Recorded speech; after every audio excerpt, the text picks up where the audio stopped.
All right, type in chat. You can all hear me. Hello, hello, hello. Hello, hello, hello. What's up, Mr. Lance? How we doing?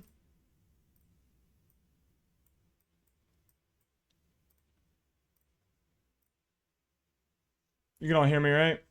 Yeah, you should be able to hear me. All right, cool. How am I? Dude, I'm doing great, honestly. Um, it's been a pretty sick August. Definitely didn't expect to make this much money, but like whatever, dude. I can live with myself. Um, Yeah, make sure you retweet it. Let everyone know where you're locking in on a Sunday. Let your people know. A lot of people don't know about Ellie. I do this all for free. Just dish out an absurd amount of sauce and teach people how to become financially free and make tons of money. I don't expect anything in return. So yeah, make sure you retweet it, leave a comment, type in the chat. We excited. We red last week. We green last week. What were the results? I've been talking to a lot of you over DMs. I think I answered this weekend alone, I think like 220 or so DMs. A lot of people have a lot of questions, so hopefully I can clear things up.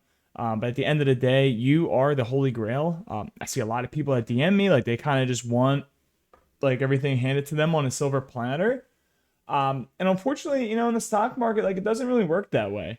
I can give you everything I know, but at the end of the day, you're the one that pushes the button. You're the one that decides when to buy or sell. So that's ultimately where the difficulties lie. So it just takes a lot of time. Don't give up hope. Anything like that. Where I was right about last week. We absolutely crushed it last week. Well, I say we, but meanwhile, it was just me and my demons in my office. But yeah, we literally last week was incredible. I caught like what 2 30-minute reversals, absolutely bottom ticks to the pennies. I mean, dude, come on. I didn't make as much on Friday as I wanted to. I was kind of sad about that, but like honestly, I was playing Counter Strike during during Jackson Hole, and then like my buddy called me, and then I kind of missed the whole thing. So you know, it is what it is. It's kind of a gambling day. I'm not really a big fan. Like people are gonna post big profits, but it would be totally different like if it was to the downside, right? People only show the good, they never show the bad, and that's just not my style. I'd rather just take a nice day off, go clear the mental. I had to travel a little bit this weekend, traveling next weekend, so I'm just gonna focus on that. Can I speak on how to scan for stocks? Sure. Yeah, I open my watch list and I go through 300 stocks every single night and find the best setup. Unfortunately, that's probably not the answer you're hoping for. But yeah, it's exactly how I do it. Um, so yeah, so we'll get started here. We'll start at 8:10. Because I know I started a little bit late. Got distracted. Last week was you were red. It was frustrating. Well, hopefully you were green at least Monday through Wednesday. If you came to the stream last week, I mean, we literally gave you the entire strategy, beginning to the end, of how to trade the week. So you should have been prepared. But at the end of the day, if you're still learning, it's okay, man. Like you're gonna make money in the long run. Just keep going at it. Your goal is always keep your seat at the table, right? Like never get discouraged on a red week or a frustrated week. Just make sure you leave those emotions in the last week and do not bring them to the current week, because that's where you start getting red over red weeks and you really start to eat at your P&L and things like that. So don't do that. That'll really that'll make you tilt even harder. My favorite is when traders make all their money back on Monday because they didn't make money back last week, and then they give all their profits back, and then they're double red. Yeah, spy levels last week. Yeah. Oh, UNH sleeps. I think Lily's better, but I think they're coming to the top of their ranges, and I think they need to consolidate more. That's my opinion. But yeah, Lily off those. I'm not gonna give away too much, but yeah, LLYX. Just look at the news on Lily, and those that know, they know. But yeah, we loaded that bitch up like you've never seen before. So yeah, that was a fantastic swing. Fantastic. Still in it. Still cooking with it. Shop 2. Shop was a fantastic short swing from the earnings gap down and then went long off the daily 20. I mean, dude, absolute magnificent trade. I posted that on Twitter for free as well. Someone commented if I have any swings, and I replied back, yeah, I'm in shot puts. And that was at, I think it was at 142. And the stock went a lot lower than that. So, yeah. All right, let's get into it. So let's talk about last week. So last week we talked about how to make five figures, right? Very simple sort of explanation of what I do day in, day out. Okay, what is a range? Okay, all we talked about is how SPY was in a range. And we talked about the retest of the range, how to exploit the range, and how the heck do we get rich? And what did SPY do? SPY broke down from the range exactly as we talked about. Broke down. Here's the daily breakdown level. This is the day you make most of your money. And then what did it do? Came right down to the daily 20 EMA and curled. Okay, so exactly what we talked about yesterday is exactly what happened to the T. You can go watch last week's recording on how we talk about it, how we talked about it. But now that leads us into a interesting situation. We also talked about how to actually save your portfolio. So remember, okay, so I came into this and I promised you, okay, when I promised you, I said, hey, here's how to make a fuck ton of money, right? That's what I told you at first. But then for the people that, okay, I want to make a ton of money. Then before you jammed all in, I talked about the risks that are present to your portfolio if you do not pay attention to them. This is all exactly how we think about trading, okay? So when we go into a trade, yes, sure, if we take the setup, we can make money. But I always think, before I take a trade, how much am I willing to lose? I always think of the risk in the back of my mind. Okay, trust me, I can sit here and show you, all right, you're gonna make 10K, your life's gonna be changed, blah, blah, blah, blah. Or I can just be straight up with you and say, hey, if this doesn't work out, here's what you're looking at for the downside. And ultimately, it's up for you to decide if it's appropriate for you to take the trade based on your risk appetite. Okay, so that is how trading actually works. So hopefully through our 15-minute lesson last week, you're able to take some key things away, maybe even learn a thing or two. I've realized from doing these that a lot of people don't know the basics of trading. And they don't understand these concepts. So if I introduce, say, profits into it or the time frame tango, I also have some other new strategies that I'm going to be releasing this month as well. If you don't understand these basic concepts, nothing else makes sense to you. You're still going to be asking me questions on if you can use the 1 minute to scalp SPY. Right? If you don't know these things, you don't understand the foundation, okay? We're trying to build a foundational trading community, okay? So what I'm trying to do by doing these live streams is making sure we're all on the same page, making sure that you can teach whatever I teach, okay, applies to any strategy or wherever you want to go and take your trading. I'm telling you, these concepts have remained the same for 100 years and will continue to remain the same for the next 200 years. So now I get off my 2-minute tangent of last week about how we absolutely crushed it. I know. Thank you, Ellie. We're going to get into today. Today's lesson is going to be an interesting lesson. I really hope you're taking notes and you take this serious. Okay, so there's going to be a one day, I said this for years and years at this point, that Ellie's not going to be here anymore. Okay, whoever you're following or whoever that you really look up to in the trading space, one day they're not going to be here anymore. So the goal is you can go sit behind a computer and feed your family. Okay, and if that's not your goal and you have some other aspirations, but it all kind of is similar at the end of the day. So I really want to make sure that we're building a good foundation. We're all learning from each other. We're having a good, positive, supporting community. I mean, the trading space is incredible. There's so many amazing people on here. So that's why I want to make sure we're all on the same page. And hopefully I can help you elevate to get to the level where you want to be. Okay, my goal from doing this is literally, I just enjoy talking about stocks. And no one in my personal life talks about stocks. So let's get into it. So what happened after your big green day? Okay, so a lot of traders, what happens is they have a big green day. And what do I mean by big green day? Okay, say they have $1,000 account. Bam, they doubled that son of a bitch. Okay, they doubled it. They're up 1,200 now in the day. They're up 1,200. Okay, they're feeling good. They're like, yeah, I crushed that trade. And what happens? Okay, did they give back all of their profits? Did they give back all their profits? Are they going to come into Monday riding off that high where it's like, yeah, I cracked the code on trading. Like, now I'm just and every trade I hit turns into gold. Every play I hit goes 200%. I'm LED. I'm going to start increasing my size. This is very common after a trader has a big day, especially a big day after a gambling event. Okay, it's like after FOMC or anything J-Power related or Trump related at this rate. They're like, oh, I'm an expert now. No, you got money because you were lucky, not because of technical skill. And it's a very big difference, okay? Making money off a technical skill means you can repeat it a million times and consistently make money. Getting lucky means that you've decided to bet your mom's birthday at the casino and it hit, and now you're a gambling genius. So, what is the secret? I just realized that my spelling across this thing is terrible. So what is the secret inside each candle that isn't a number? So what is the secret? What is in each candle, but you can't put a dollar amount to? You can't put a numerical value to. What is the secret? And I'm going to wait a second so chat can respond.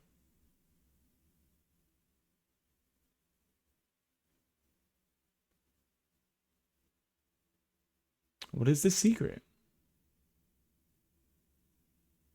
What is the secret? Inside each candle, okay, is emotion. And I want you to think about that for a second. Inside each candle is human emotion. Why? Because at the end of the day, when we're trading, yes, we're trading against computers. Yes, we're trading against other traders. Yes. Okay? But if good news comes out, the stock goes up because traders and algos are excited. If bad news comes out, the stock goes down because people are scared or people want to make money on the short side. Okay? Either way, it's emotion. Stocks move based off of human emotions. And how is the human emotion actually captured? The human emotion is captured by the way of candlesticks. So, I want you to think back to therapy, okay? Now, I know some of you really need therapy, okay? Again, I don't know why I can't spell today. Therapy? Yeah, I think that's right. Okay, I know some of you don't go to therapy. Your wife or ex-husband left you. You're like, oh, I'm just going to get rich gambling on stocks, right? You need to see a therapist, okay? Therapy is cool. So let's look at this. Is called an emotion wheel. Now, before I go on, I want to make it very clear. I'm not a licensed therapist. I'm actually a chef at McDonald's. And the reason this live stream was late is because my boss was mad at me that I didn't make enough Big Macs. Now, with that being said, let's look at the emotion wheel. And now let's look at this chart together in continuation with the emotion wheel. And what you're going to see is these sort of negative emotions, okay? Fear, okay? Sadness, all these things are going to be represented because the market's going down. These candles, okay, why did we break down from the range? Let's think about it. We had a massive event coming on Friday, okay? Jackson Hole. So investors are fearful, okay? They're scared. What if J-Powell doesn't do what he's supposed to do? They're anxious. What if J-Powell says, yeah, honestly, F all of you guys, like, I'm just going to do what I want and thug it out, okay? And be like that meme where it's like the thug life meme, okay? Maybe traders are bored. I'm not going to add new positions into a new event. Like, there's a lot of unnecessary risk, okay? So we can look at charts and we can kind of see all of those emotions. Now, on the flip side, we can look at a candle like this. And if we look at a candle like this, what do we see? What were all the headlines this weekend? Optimistic, okay? People are like, yes, Daddy J-Powell's finally going to cut rates. They're proud because their calls went in the money. They're joyful because the market's going to rip higher. They're excited. They're amazed that J-Powell's actually not a communist, okay? But this is all these emotions that are captured inside of this candle, okay? But now there's two ways. Now, before I get into this, I want you to think of what happens after traders have big days. When traders have big days, a lot of the time, okay, one thing that we say in the finance world is more often than not. Okay? More often than not. Okay? They do what? They piss away. So we're going to make this yellow. Okay? They piss away all their money the day after they make a bunch of it. Okay? That's just how traders are. But now the question is how can we make that saying, okay, of us pissing away all of our profits on Fridays in the term of charts? Because remember, when we think about daily charts, when we think about candles, there's human emotion in each chart. So that leads us to two possible situations that that will likely happen this week. Both of them are very likely, but I'm not going to expose all the secrets, but I'm going to give you a good lesson. Okay? Situation one is an inside day. So inside day, by definition, means chop, because we're going to be stuck in between the previous day highs and the previous day lows. That is why it's called an inside day, because it's inside what? The previous day's actions. Okay?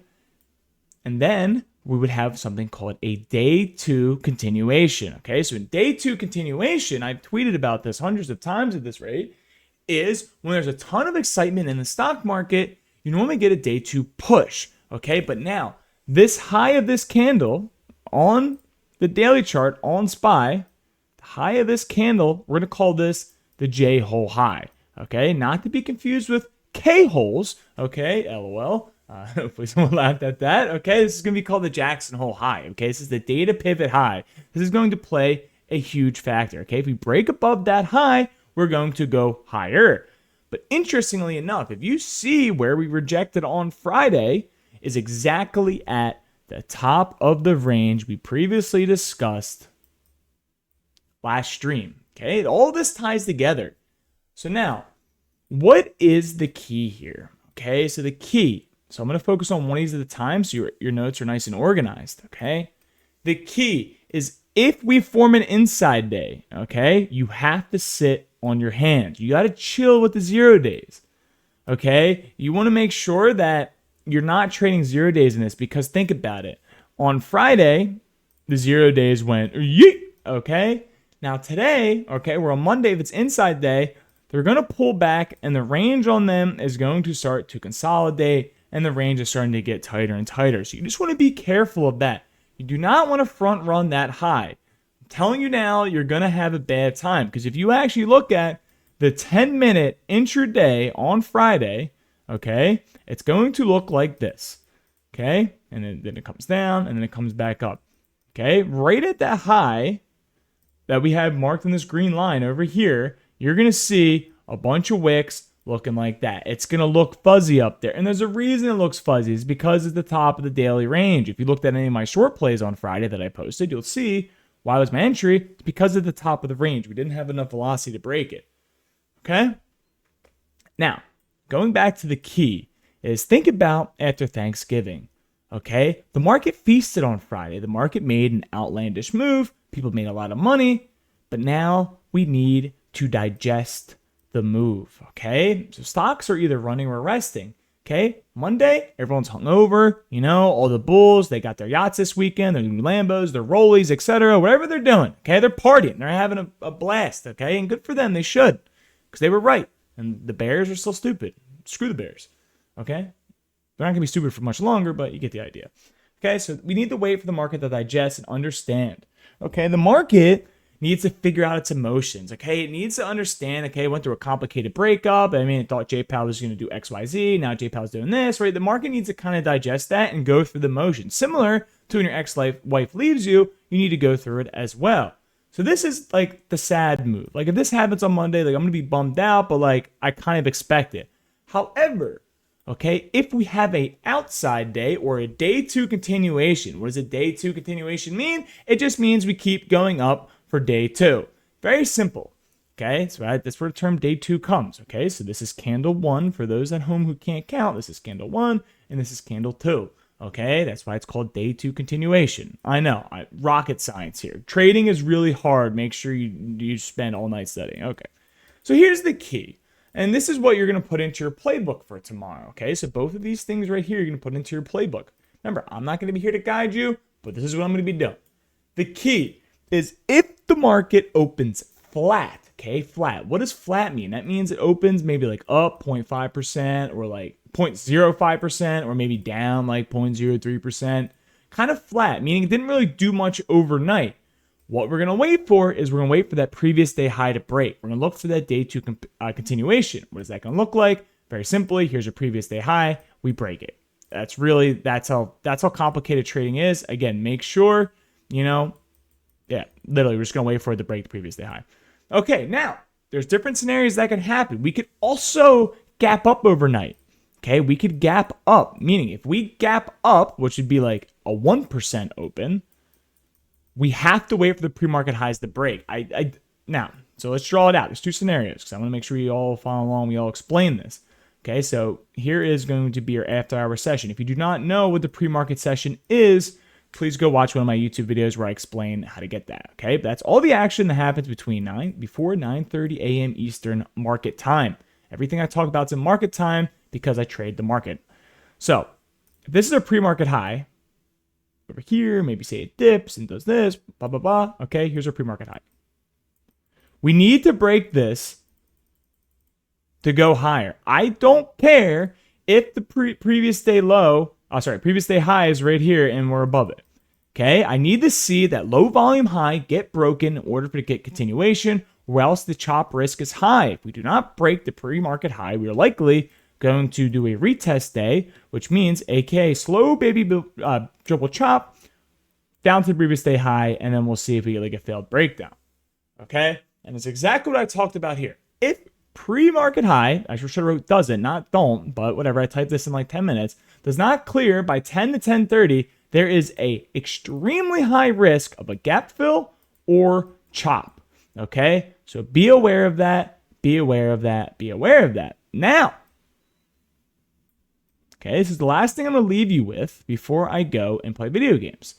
Okay, but Ellie, if the market chops, how do I make money? Now, number one question I get every single day, some of you have seen the DM me this 4 times a day, is, yo, Ellie, what stocks are you watching? So I'm going to leave you with one simple trick that you can go and you can study tonight for it. Okay, I'm not going to give everything away for free. Some things I'm going to keep to myself and shit post the gains later. What you're going to look for is on a daily chart, you're going to look for candles that look like this. Now, mine are blue, okay, because I trade blue and white candles, but this could also be a nice green candle that looks like this, also called a hammer candle. Okay, hammer candle. My spelling, I don't know why it's so bad today, normally better. So a hammer candle. Now, the last tip I'm going to give you is stocks normally form hammer candles off of daily EMAs. Daily EMAs. I'm not going to tell you which ones, but they normally form off of daily EMAs. I'll give you a hint. It's not the daily 2 EMA, and it's not the daily 69 EMA. All right? So that is what I'm going to be watching. So if the market has any sort of strength, even if it's choppy bearish, I am going to be looking for daily setups that form hammer candles off daily EMAs that are not the 2 EMA and not the daily 69 EMA. Okay? If we are forming an inside day, I'm not going to be trading SPY 0 days, most likely. Like, there's no point. There's better individual names that I can go and focus on. Okay? Same thing goes for these hammer candles. We need to break the previous day high or print a continuation candle, because you can still have day 2 continuation candles if SPY chops. Okay? Although that might not be the most powerful move, some names will have relative strength. Lastly, be careful of any super high gap up, okay? If the market gaps up high overnight, I haven't checked futures yet, I don't know, but things could change in the morning. You never know anymore. Just be careful of chop risk and overextension risk and things like that. So just be careful tomorrow. You don't have to make money in the first 10 minutes of the day, okay? There's all week. Our goal should be to end this last week green. So all you want to do is end this last week green. I don't care if it's $20 or $20,000. You're going to end it green because we're going to go into September and we are going to make so much fucking money in September. You have no idea, okay? You don't know. You don't know. I'll be at my desk in September, starting like September, October. I'll literally be at my desk 12 hours a day because that's when you make all your money. It's Q4, Q1. Like, it gets cold out and like I don't like the outdoors. So really, that's where you want to be locked in. So just focus this week on hitting a couple good trades and make sure you get your anxiety under control, your whatever feelings you have while you're placing a trade, and make sure you study and then lock in. So thank you very much. Again, always feel free to comment down below if you have questions and things like that. Again, if it's answered by Google, I'm not going to answer it. And hopefully you guys learned something. So everyone have a wonderful night. Peace.